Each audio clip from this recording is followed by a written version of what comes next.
students, today we will start with the 9th chapter of class 4 mathematics, that is symmetry and patterns. First thing we will study is symmetry. Symmetry क्या होती है? जब आप एक figure को divide करते हो या फोल्ड करते हो दो इक्वल पार्ट्स में और दोनों साइड आपकी सेम शेप्स दिखाती हैं, उनको हम बोलते हैं सिमिट्री.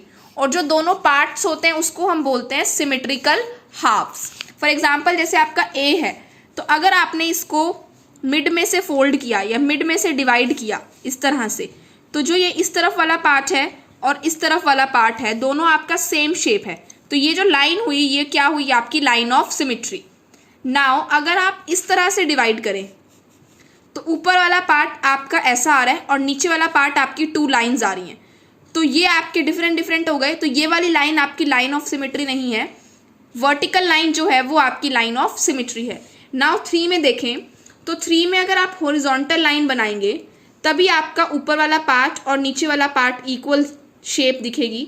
तो ये हॉरिजॉन्टल लाइन क्या हो गई? 1 लाइन ऑफ सिमेट्री. कितनी सिमेट्री की लाइन बन रही है? इसमें सिर्फ एक बन रही है. तो इसमें 3 में आपकी कितनी लाइंस ऑफ सिमेट्री हैं? 1. अगर आप एच देखें तो अगर आप वर्टिकल लाइन करें तो इस तरफ ऐसी शेप बन रही है, सेम शेप आपकी इस तरफ बन रही है. तो इसमें वर्टिकल लाइन भी आपकी लाइन ऑफ सिमेट्री है. और अगर आप हॉरिजॉन्टल लाइन खींचे तो ऊपर वाला पार्ट और नीचे वाला पार्ट सेम शेप है. इट मीन्स आपकी हॉरिजॉन्टल लाइन भी आपकी क्या है? Line of symmetry. तो इसमें कितनी लाइंस ऑफ सिमेट्री हो गई? आपकी 2 lines of symmetry. Now square में देखें, हॉरिजॉन्टल लाइन लगाई, ये वाला पार्ट और ये वाला पार्ट आपका इक्वल आएगा. वर्टिकल लाइन लगाओगे, ऊपर वाला पार्ट नीचे वाला पार्ट इक्वल आएगा. अगर आप स्लांटिंग लाइन लगा रहे हो तो इधर भी ट्राइंगल बन रहा है, इधर भी ट्राइंगल बन रहा है, तो ये वाले दोनों पार्ट भी इक्वल्स. और इस तरह से अगर आप स्लांटिंग लगा रहे हो तो इधर वाला ट्राइंगल और इधर वाला ट्राइंगल आपका इक्वल है. तो आपकी इसमें 4 लाइंस ऑफ सिमेट्री हो गई. तो कितनी लाइंस ऑफ सिमेट्री हो गई इसमें? 4. चलिए हम स्क्वायर की, जैसे मैंने आपकी ये शेप ले ली, अगर मैं आपको इसको शेप को इस तरह से फोल्ड कर रही हूँ, देखेंगे ध्यान से, अगर मैं इस तरह से फोल्ड कर रही हूँ, ये मैंने फोल्ड कर दिया हॉरिजॉन्टली. अब मैंने इसको खोला तो इस क्रीज के ऊपर वाला पार्ट और नीचे वाला पार्ट अगर आप देखें तो दोनों तरह से सेम है. अब हम वर्टिकली फोल्ड करते हैं. इस तरह से मैंने फोल्ड किया. अब अगर आप देखें तो ये वाला पार्ट और ये वाला पार्ट क्या है? सेम. तो ये वर्टिकल लाइन भी आपकी क्या हो गई? Line of symmetry. और ये हॉरिजॉन्टल लाइन भी क्या थी? Line of symmetry. अब मैं आपको डायगोनली स्लांटिंग लाइन में फोल्ड करके दिखा रही हूं. स्लांटिंग लाइन में फोल्ड कर दिया. अब इसको मैं ओपन करूंगी तो ऊपर वाला और नीचे वाला आप देखें बिल्कुल सेम आ रहा है. आप इसको फोल्ड कर रहे हैं तो ओवरलैप हो रहा है, कोई भी नीचे वाला पेपर नहीं दिख रहा आपको. यहाँ से उल्टा करें तो भी आपको नीचे वाला पेपर नहीं दिख रहा. सिमिलरली आप दूसरी तरह से भी स्लांटिंग लाइन ड्रॉ करें. फोल्ड किया मैंने, खोला तो इधर भी ट्राइंगल बन रहा है, इधर भी ट्राइंगल बन रहा है, दोनों आपके सेम बन रहे हैं. जैसे मैं इसके ऊपर एक के ऊपर एक रख रही हूं तो आपको बिल्कुल एक के ऊपर एक आ रहे हैं, नीचे वाला पेज नहीं दिख रहा आपको. उल्टा करके देखेंगे तो भी आपको नीचे वाला पेज नहीं दिखेगा. मतलब ये जो लाइन आई है ये आपकी क्या है? Line of symmetry. तो अगर आप देखें कितनी क्रीज बन गई? 1 2 3 एंड 4. तो कितनी लाइंस ऑफ सिमेट्री हो गई इसमें? 4. तो आपकी स्क्वायर में कितनी लाइंस ऑफ सिमेट्री होती हैं? 4. लेकिन जब आप रेक्टेंगल का करेंगे तो आपकी 2 लाइंस आएंगी. डायगोनली आप करेंगे तो वो आपका ओवरलैप होगा. अब जैसे ये आपका रेक्टेंगल की शेप है, रेक्टेंगल की शेप में अगर आप ऐसे कर रहे हैं तो आपको नीचे ऊपर वाला पेपर नहीं दिख रहा दोनों साइड से. इट मीन्स ये आपकी क्या हो गई? Line of symmetry. और अगर अब आप इसको हॉरिजॉन्टली करेंगे तो भी अगर आप देखें तो ऊपर नीचे वाला आपको नहीं दिख रहा. तो ये आपकी हॉरिजॉन्टल लाइन भी क्या हो गई? Line of symmetry. लेकिन अगर आप इसको डायगोनली करने की कोशिश करेंगे तो ये इस तरह से हो रहा है, तो आपको नीचे वाला पेपर दिखाई दे रहा है इसमें. उल्टा करेंगे तो आपको यहाँ से भी नीचे वाला पेपर दिखाई दे रहा है. इट मीन्स जो डायगोनल वाली लाइन है वो आपकी रेक्टेंगल में लाइन ऑफ सिमेट्री नहीं है. तो इसमें आपकी कितनी लाइंस ऑफ सिमेट्री हुई? 2. एक आपकी हॉरिजॉन्टल और एक आपकी वर्टिकल. और स्क्वायर में कितनी हुई थी? 4. और अगर आप सर्कल में देखें तो सर्कल में आप कितने भी तरह से फोल्ड कर लें, हर बार आपकी लाइन ऑफ सिमेट्री बनेगी. तो सर्कल में कितनी हो गई line of symmetry? Many lines of symmetry. Now move to exercise 9.1. हमें इसमें लाइन ऑफ सिमेट्री ड्रॉ करनी है. इसमें आप हॉरिजॉन्टल बनाएंगे तभी एरोप्लेन की दोनों साइड्स आपको इक्वल दिखेंगी। तो इसमें हमारी लाइन ऑफ सिमेट्री है, तो ये टिक।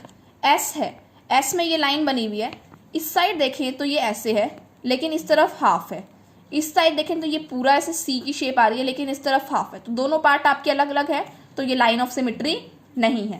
थर्ड पार्ट में आपने ऐसे किया, ये रेक्टेंगल की शेप है। रेक्टेंगल की शेप में मैंने अभी आपको बताया कि ऐसे फोल्ड करने पर ओवरलैप होता है। जब हमने ऐसे डायगनली किया था तो वो आपकी नीचे वाला पेपर आपको दिख रहा था, इट मीन्स ये लाइन ऑफ सिमेट्री नहीं है। इसमें अगर आप देखें तो ये वाली साइड और ये वाली साइड आपकी इक्वल है, इट मीन्स ये आपकी लाइन ऑफ सिमेट्री है।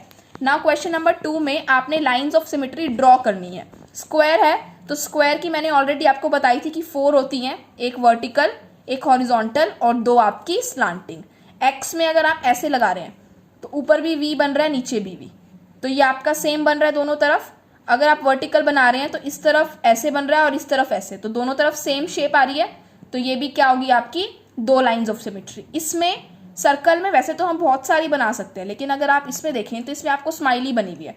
आप लगाएंगे, आपने हॉरिजॉन्टल लगा दी तो ऊपर की तरफ आईज आ जाएंगी, नीचे की तरफ स्माइल आ जाएगी, तो दोनों अलग अलग हो गया। लेकिन अगर आपने वर्टिकल लगाई तो हाफ स्माइल और 1 आई, और इस तरफ भी हाफ स्माइल और 1 आई, तो इसमें 1 लाइन ऑफ सिमेट्री है, दैट इज 1, और इसमें भी आपकी 1 लाइन ऑफ सिमेट्री आएगी।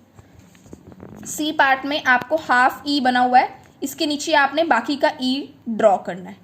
सिमिलरली इसमें हाफ आपको ये साइड शेप बनी हुई दे रखी है, सेम टू सेम शेप आपने ऊपर की तरफ ड्रॉ करनी है। सिमिलरली हाफ सर्कल बना हुआ है तो नीचे आपने हाफ सर्कल बनाना है, इस तरफ हाफ ट्री बना हुआ है तो इस तरफ आपने हाफ ट्री खुद ड्रॉ करना है। Now next thing is reflection. Reflection का मतलब जब हम मिरर इमेज किसी की ड्रॉ करें। ए है, अगर आप जैसे कि ये आपका एक पेन है, इसकी आपको मिरर इमेज ड्रॉ करनी है, तो आप इसको ऐसे इसी टिल्ट में उल्टा करेंगे तो जो शेप आएगी वही की वही आएगी सेम। तो अगर ए है, ए को अगर आपने ऐसे उल्टा कर दिया तो सेम शेप आ रही है, तो ए का ए बन गया। लेकिन अगर आपका बी होता, बी इस तरह से है, लेकिन अब बी को आप अगर उल्टा कर देंगे इस तरह से, इस साइड से है, इस साइड से कर दिया तो आपका उल्टा बी बन गया। नाउ सेम हम 9.2 एक्सरसाइज देखेंगे। हमें टिक करना है जो मिरर इमेज शो कर रहा है। ये सी है, सी को अगर मैं उल्टा कर दूं तो इस तरह से सी बनता है, तो इन्होंने सही बना रखा है, इट मीन्स ये मिरर इमेज शो कर रहा है। 7 है, 7 का उल्टा करूंगी तो इस तरह से 7 बनेगा, तो ये इनका गलत बना हुआ है, तो ये आपका क्रॉस हो गया। हैंड ऐसे है आपका, इसकी अगर आप मिरर इमेज शो करेंगे तो इस तरह से दिखेगी, ठीक है, इस तरह के हैंड बने हुए, इस तरह का हैंड है तो मिरर इमेज आपको इस तरह से शो करेंगे, तो ये आपका मिरर इमेज है। सेम इस तरफ टेल आ रही है, इसकी मिरर इमेज में ऑपोजिट साइड टेल आएगी, तो ये आपकी मिरर इमेज है। ये एन है, एन को जब आप मिरर में देखेंगे तो इस तरह से है, तो आप इसका उल्टा करेंगे तो इस तरह से ड्रॉ होगा, तो ये आपकी मिरर इमेज है। अब ये है ट्रायंगल, अगर आप ट्रायंगल देखें तो इस तरह से ट्रायंगल, इसको उल्टा करेंगे तो सेम टू सेम शेप रहेगी, लेकिन इन्होंने क्या किया, ऐसे उल्टा करा, तो ये इसकी मिरर इमेज नहीं है। नाउ क्वेश्चन नंबर 2 में आपने रिफ्लेक्शन ड्रॉ करनी है। ये एल बना हुआ था तो उल्टा एल ड्रॉ कर दिया, इस तरह से रेक्टेंगल था तो मैंने इसे रेक्टेंगल ड्रॉ कर दिया, इस तरह से डी था तो उल्टा डी ड्रॉ कर दिया। यहाँ पे एच था, एच को अगर आप उल्टा करेंगे तो सेम टू सेम शेप आती है, तो एच की रिफ्लेक्शन आपकी बिल्कुल सेम आएगी। अब ये एरो है, इसको आप इस तरह से उल्टा करेंगे तो सेम शेप आएगी, तो इसकी रिफ्लेक्शन इमेज ये हो गई। Now this is the completion of exercise 9.2. We will talk about the further exercise in the next video.